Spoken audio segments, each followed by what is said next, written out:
Hello students, cost accounting की इस class में आपका स्वागत है। जैसा कि हमारा जो चैप्टर चल रहा है बजटरी कंट्रोल, आज हम उसमें फ्लेक्सिबल बजट करने जा रहे हैं। फ्लेक्सिबल बजट यानी कि लचीला बजट क्या होता है, सबसे पहले हम ये समझेंगे। तो फ्लेक्सिबल या लचीला का मतलब उत्पादन क्षमता के विभिन्न स्तरों पर कुल लागत ज्ञात करने के लिए जो बजट बनाया जाता है उसे लचील या फ्लेक्सिबल बजट कहते हैं। जैसे सपोज कीजिए कोई कंपनी है, वो वर्तमान में 80% क्षमता पे काम कर रही है। 80% क्षमता पे काम करके वो 8,000 यूनिटें बना रही है। तो और हमसे पूछा गया है, हमें क्वेश्चन में 8,000 यूनिटों पर उसकी कुल लागत बताई गई है और जो भी खर्चे हो रहे हैं वो सब बताए गए हैं। और हमसे ये पूछा गया है कि यदि कंपनी 90% क्षमता पे काम करे या कंपनी 100% क्षमता पे काम करे या 50% क्षमता पे काम करे तो कुल लागत कितनी होगी। तो हमें जो इस ऐसी स्थिति में जो हम बजट बनाएंगे उत्पादन क्षमता पे अलग अलग स्तरों पर कुल लागत ज्ञात करने के लिए कि यदि 5,000 यूनिटें बनाए तो कितनी लागत आएगी, 7,000 बनाए तो कितनी आएगी, 8,000 यूनिटें बनाए तो कितनी आएगी, 10,000 यूनिटें बनाए तो कितनी आएगी, 15,000 यूनिटें बनाए तो कितनी आएगी। यानी कि ये उत्पादन क्षमता के अलग अलग स्तरों पर कुल लागत ज्ञात करने के लिए जो बजट बनाया जाता है उसे फ्लेक्सिबल बजट कहा जाता है। अप्रत्यक्ष व्ययों को स्थायी और अर्ध परिवर्तनशील ऊपरी में बांटकर बजट तैयार किया जाता है। तो ये आपके सामने इसको हम एक क्वेश्चन के माध्यम से समझते हैं। कुल खर्चों को 3 भागों में बांटा जाता है, परिवर्तनशील व्यय और अर्ध परिवर्तनशील व्यय और स्थायी व्यय। स्थायी व्यय जब तक हमें क्वेश्चन में नहीं बताया गया हो एक समान रहते हैं, चाहे हम कम उत्पादन करें चाहे वो ज़्यादा उत्पादन करें वो सेम रहते हैं, उनमें कोई परिवर्तन नहीं होता है। परिवर्तनशील जो होते हैं वेरिएबल, वो जब हम उत्पादन कम करेंगे तो वो प्रति इकाई तो सेम रहते हैं लेकिन वो कुल राशि उनकी कम हो जाएगी, और यदि हम ज़्यादा उत्पादन करते हैं तो उनकी कुल राशि बढ़ जाएगी। अर्ध परिवर्तनशील कौन से होते हैं? अर्ध परिवर्तनशील सेमी वेरिएबल, जिनका कुछ भाग तो वेरिएबल होता है और कुछ भाग स्थिर होता है। तो स्थिर भाग तो स्थिर रहेगा चाहे हम कम उत्पादन करें चाहे हम ज़्यादा उत्पादन करें, लेकिन जो परिवर्तनशील भाग होगा केवल वही परिवर्तित होगा। तो हम एक बजट को एक क्वेश्चन के माध्यम से समझते हैं।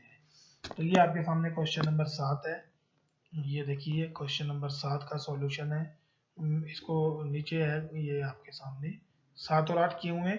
तो क्वेश्चन नंबर 7 हम पढ़ते हैं फिर आपको समझ आ जाएगा। अब हम यहाँ पढ़ लेते हैं।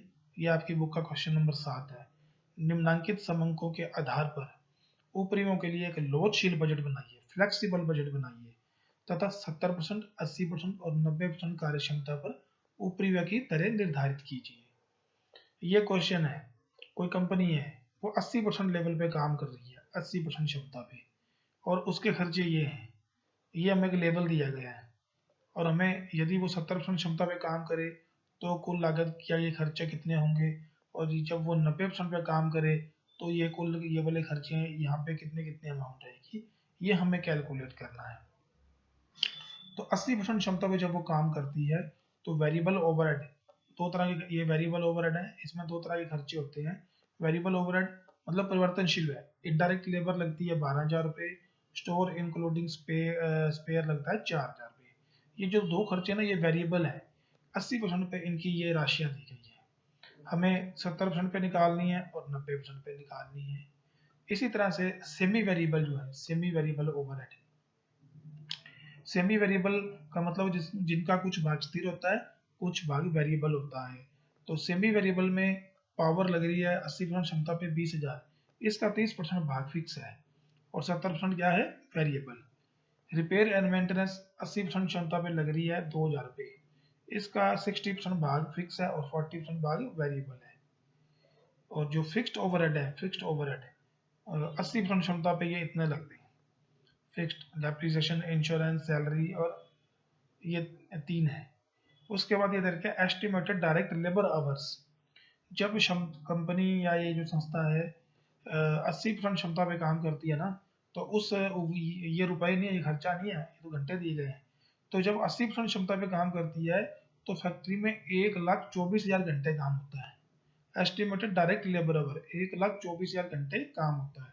ये खर्चा नहीं है, खर्चे केवल ये 3 ही है, ये तो घंटे हैं, ये तो वो रेट निकालने के लिए, ऊपरियों की दर निकालने के लिए दिए गए हैं। तो हमें एक फ्लेक्सिबल बजट बनाना है और तीनों लेवल पे 70% पे, 80% पे और 90% पे कुल लागत ज्ञात करनी है और प्रति घंटे की दर से भी लागत ज्ञात करनी है। तो ये लेवल हमें दिया गया है, इसको आप माइंड में रखें। देखिए ये सॉल्यूशन है इसका, हम यहाँ समझेंगे इसको। तो देखिए 80% वाला कॉलम, मैंने 3 कॉलम बना लिए।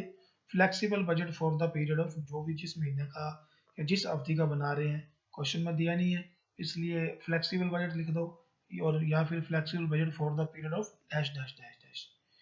नॉर्मल कैपेसिटी है 80%। तो ये 3 कॉलम बना लिए मैंने, 70%, 80%, 90%। हमें क्वेश्चन में यूनिट नहीं दी गई कि 80% क्षमता पर कितनी यूनिटें बना रही है, 70% पे कितनी होगी, 90% पे कितनी होगी। हमें केवल प्रतिशत दिया, तो कोई बात नहीं, इसी से काम चल जाएगा हमारा। 80% क्षमता पे जब कंपनी काम कर रही है तो देखिए फिक्स्ड ओवरहेड है ना, ये फिक्स ही रहेंगे। 80% पे सबसे पहले मैंने फिक्स लिख दिए। 80% क्षमता पे काम कर रही है तो 3 तरह के फिक्स्ड ओवरहेड है। डेप्रिसिएशन लग रहा है 11,000, इंश्योरेंस लग रहा है 3,000 और सैलरीज लग रही है 10,000। टोटल हो गया 24,000 पे। तो ये फिक्स्ड इज फिक्स, ये तो 24,000 लगने ही लगने हैं, चाहे फैक्ट्री 70% पे काम करे, चाहे फैक्ट्री 90% पे काम करे। क्षमता में परिवर्तन का इन खर्चों पर कोई प्रभाव नहीं पड़ता है, या चाहे कम काम हो चाहे अधिक काम हो, ये तो लगेंगे ही लगेंगे इतने।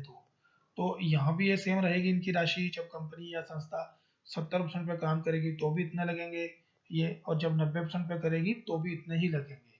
तो फिक्स्ड इज फिक्स, क्योंकि फिक्स है, फिक्स ही रहेंगे, तो इनमें कोई परिवर्तन नहीं करना है। अब हम सेमी वेरिएबल की बात करते हैं। वेरिएबल जो मैंने सी पे लिखे हैं, वेरिएबल में हमें 2 खर्चे दिए हुए हैं, इनडायरेक्ट लेबर और स्टोर।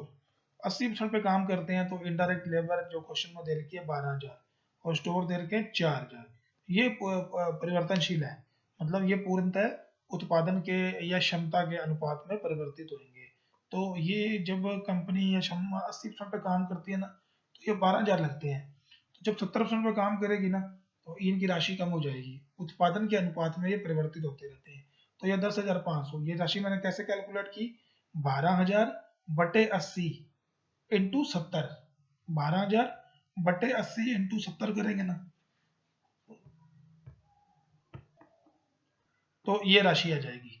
12,000 बटे 80 इंटू 70 करेंगे तो ये आ जाएगी, और 12,000 बटे 80 इंटू 90 करेंगे तो ये राशि आ जाएगी। इसी तरह से स्टोर 80% क्षमता पे जब काम करते हैं तो 4,000 रुपये लगते हैं, तो 4,000 बटे 80 इंटू 70 करेंगे तो ये राशि आ जाएगी, और इंटू 90% करेंगे तो ये राशि आ जाएगी। तो क्योंकि ये परिवर्तनशील है, इनकी राशि उत्पादन या क्षमता के अनुपात में परिवर्तित होगी। सेमी वेरिएबल, अब हम बात करते हैं सेमी वेरिएबल। जब हम 60% पे काम करते हैं तो ये पावर दे रखी है हमें 20,000 रुपये। क्वेश्चन में पावर दे रखी है 20,000, जिसका 30% भाग वेरिएबल और फिक्स है। जिसका 30% कितना होता है, 20,000 का 30% 6,000, और 70% क्या है, वेरिएबल 14,000। इसी तरह से रिपेयर और मेंटेनेंस है, ये जब हम 80% पे काम करते हैं तो ये 2,000 रुपये खर्च हो रहे हैं, जिसका क्वेश्चन में बताया गया है कि 60% भाग क्या है, स्थिर, तो 40% क्या है, वेरिएबल। ये इसको मैंने वो फिक्स और वेरिएबल में डिवाइड कर दिया।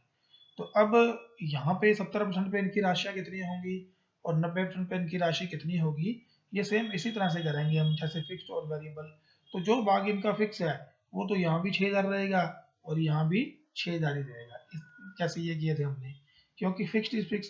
और जो भाग वेरिएबल है, ये 14,000 पे वेरिएबल है पावर, तो इस 14,000, ये तो 80% पे है, तो 14,000 बटे 80 इंटू 70 करेंगे तो ये राशि आ जाएगी, और 14,000 बटे 80 इंटू 90 करेंगे तो यहाँ कितनी अमाउंट आएगी, वो आ जाएगी। इसी तरह से रिपेयर और मेंटेनेंस, जो भाग स्थिर है इसका 60%, वो तो यहाँ भी लगेगा और यहाँ भी लगेगा, मतलब 1,200 रुपये तो लगने ही लगने हैं। 1,200 रुपये तो लगने ही लगने हैं, जो भाग फिक्स है, यहाँ भी यहाँ भी। और जो 800 रुपये परिवर्तनशील है, जब हम 80% पे काम करते हैं तो 800, जब हम 70% पे काम करेंगे तो ये लगेंगे 700, और जब हम 90% पे काम करेंगे तो ये लगेंगे 900 रुपये। ठीक है, तो ये आपके सामने है। और कुल राशि होगी इनकी 20,150, 22,000 और ये 23,850। और ये सब तीनों खर्चों का जोड़ हो गया 24,000, 20,150 और 14,000, 58,150। इसी तरह से 80% पे 24,000, 22,000 और 16,000, 62,000। और यहाँ पे 65,850। ये टोटल कॉस्ट हो गई तीनों लेवल पे। जब कंपनी या संस्था 70% पे काम करती है तो कुल कॉस्ट कितनी होगी? 80% पे ये है, 90% पे ये है। और जो लेबर आवर दिए गए हैं, 80% पे लेबर आवर है 1,24,000। यानी कि जब कंपनी 80% क्षमता पे काम करती है ना, तो ये 1,24,000 घंटे काम होता है फैक्ट्री में। और जब 70% पे काम करेगी तो ये खर्चे कितने आएंगे? 1,24,000 बटे 80 इंटू 70 इतने। और जब 90% पे काम करेगी तो 1,39,500। अब हमें ओवरहेड रेट निकालनी है, यानी कि ये कुल लागत प्रति घंटा निकालनी है। तो इसको इससे डिवाइड कर दीजिए, इस कॉस्ट को इससे घंटों से डिवाइड कर दीजिए, इस कॉस्ट को इन घंटों से डिवाइड कर दीजिए, तो ओवरहेड रेट प्रति घंटा आ जाएगी। तो ये फ्लेक्सिबल बजट है। अब इसको आप दोबारा से करके देखिए एक बार। मैं दोबारा से शॉर्ट में बता देता हूँ आपको कि ये जो 3 तरह के खर्चे दिए गए हैं, फिक्स्ड 80% लेवल पे जो दिए गए हैं, 70% लेवल पे काम करेंगे तो भी इतने ही लगेंगे, 90% पे काम करेंगे तो भी इतने ही लगेंगे। जब तक कि हमें क्वेश्चन में इनके बारे में चेंज करने के बारे में नहीं बताया, हमें अपनी तरफ से चेंज नहीं करने हैं, क्योंकि ये उत्पादन के एक क्षमता तक फिक्स ही रहते हैं, चाहे हम उससे कम का उत्पादन करें चाहे ज़्यादा करें। ठीक है, इसी तरह से जो वेरिएबल होते हैं, वेरिएबल उत्पादन के अनुपात में परिवर्तित होते हैं। जब हम उत्पादन कम कर देंगे तो ये भी उसी अनुपात में कम हो जाएंगे। जब हम उत्पादन बढ़ाएंगे या क्षमता बढ़ाएंगे तो ये उसी अनुपात में बढ़ जाएंगे। सेमी वेरिएबल होते हैं जिनका कुछ भाग फिक्स होता है और कुछ भाग वेरिएबल होता है, जिनमें इस ये वाली और ये वाली दोनों विशेषताएं पाई जाती हैं। तो जो भाग फिक्स होता है वो तो फिक्स ही रहेगा, चाहे हम कम उत्पादन करें चाहे ज़्यादा करें। लेकिन जो भाग वेरिएबल है वो उसी अनुपात में, क्षमता या उत्पादन के अनुपात में परिवर्तित हो जाएगा। उत्पादन कम करेंगे तो वो भाग भी उतना ही कम हो जाएगा, उत्पादन बढ़ाएंगे तो वो भाग भी उतना ही बढ़ जाएगा। केवल परिवर्तनशील भाग, फिक्स भाग तो फिक्स ही रहेगा। तो ये आपके सामने है। अब हम क्वेश्चन नंबर 8 करने जा रहे हैं। 8 का सॉल्यूशन भी आपके सामने दिया गया है, आप इसको खुद करके देखें। 8 नंबर क्वेश्चन ये रहा आपके सामने क्वेश्चन, पढ़ लेते हैं एक बार। सॉरी, ये क्वेश्चन नंबर 9 है, ये क्वेश्चन नंबर 9 है, 8 नहीं है। क्वेश्चन नंबर 9 पढ़ें इसको आप। 9 नंबर क्वेश्चन पढ़ लेते हैं शॉर्ट में हम एक बार। सॉल्यूशन आपको अपने आप करना है। 10,000 स्वचालित विद्युत आयनों के लिए व्यय बजट इस प्रकार है। 10,000 यूनिटें बनानी है, उनको बनाने में डायरेक्ट मटेरियल लगेगा 60 रुपये प्रति इकाई, लेबर लगेगी 30 रुपये प्रति इकाई, वेरिएबल ओवरहेड लगेंगे 25 रुपये प्रति इकाई, फिक्स्ड ओवरहेड 15,000, 15 रुपये प्रति इकाई, यानी कि कुल 1.5 लाख रुपये। वेरिएबल ओवरहेड 5 रुपये, सेलिंग ओवरहेड 15 रुपये प्रति इकाई है, जिनका 10% भाग फिक्स है। एडमिनिस्ट्रेशन एक्सपेंसेस 5 रुपये प्रति इकाई, तो 10,000 इकाइयों पर हो जाएंगे ये 50,000। ये 50,000 फिक्स रहेंगे, चाहे हम 10,000 यूनिटें बनाएं, चाहे हम 5,000 यूनिटें बनाएं, चाहे हम 50,000 यूनिटें बनाएं। इसी तरह से ये जो फिक्स हैं ये भी फिक्स रहेंगे। डिस्ट्रीब्यूशन एक्सपेंसेस 5 रुपये प्रति इकाई, जिनका 20% भाग क्या है? फिक्स है। ये आपको डाटा जो दिया गया है 10,000 इकाइयों का दिया गया है। अब हमें कहता है जी 6,000, 7,000 और 8,000 इकाइयों के लिए स्पष्ट रूप से सीमांत लागत और कुल लागत प्रदर्शित करते हुए बजट बनाइए। यानी कि हमें लेवल तो दिया हुआ 10,000 इकाइयों का, तो 10,000 इकाइयों पर ये जो खर्चे दिए गए हैं ना फिक्स, ये इतने ही लगेंगे जो 10,000 इकाइयों पर लग रहे हैं। चाहे हम 6,000 इकाइयाँ बनाएं, चाहे हम 7,000 इकाइयाँ बनाएं, चाहे हम 8,000 इकाइयाँ बनाएं, ये तो इतने ही लगेंगे जितने कि हमें जिस लेवल पे हमें दिए गए हैं। तो इन लागतों को ध्यान में रखते हुए हमें 6, 7 और 8,000 यूनिट्स की मार्जिनल कॉस्ट कैलकुलेट करनी है और कुल कॉस्ट कैलकुलेट करनी है। तो आपको पता है मार्जिनल कॉस्ट क्या होती है? सीमांत लागत। हम इससे पहले वाले चैप्टर में कर चुके हैं सीमांत लागत। सीमांत लागत क्या होती है ये आप सबको मालूम है, हम पिछले चैप्टर में कर चुके हैं। सीमांत लागत मतलब केवल परिवर्तनशील लागत, और उसके बाद फिक्स कॉस्ट अलग से लिखनी है। तो देखिए ये मैंने सॉल्यूशन कर दिया इसका। मैंने सबसे पहले केवल वेरिएबल कॉस्ट ली है, मतलब direct material, direct labour, direct variable expenses, direct variable overhead, इसमें प्रोडक्शन, सेलिंग और डिस्ट्रीब्यूशन, और फिक्स को मैंने नीचे लिख दिया, fixed overhead, fixed production overhead, administration overhead, selling overhead और डिस्ट्रीब्यूशन ओवरहेड, और फिर ये टोटल आ गई, टोटल कॉस्ट आ गई। तो आप खुद करके देखिए ये मैंने कैसे कैलकुलेट की है कॉस्ट, ये दोनों, और ये सारी कैसे आई और ये सारी कैसे आई। ठीक है, कोई प्रॉब्लम हो तो आप मुझसे डिस्कस कर सकते हैं।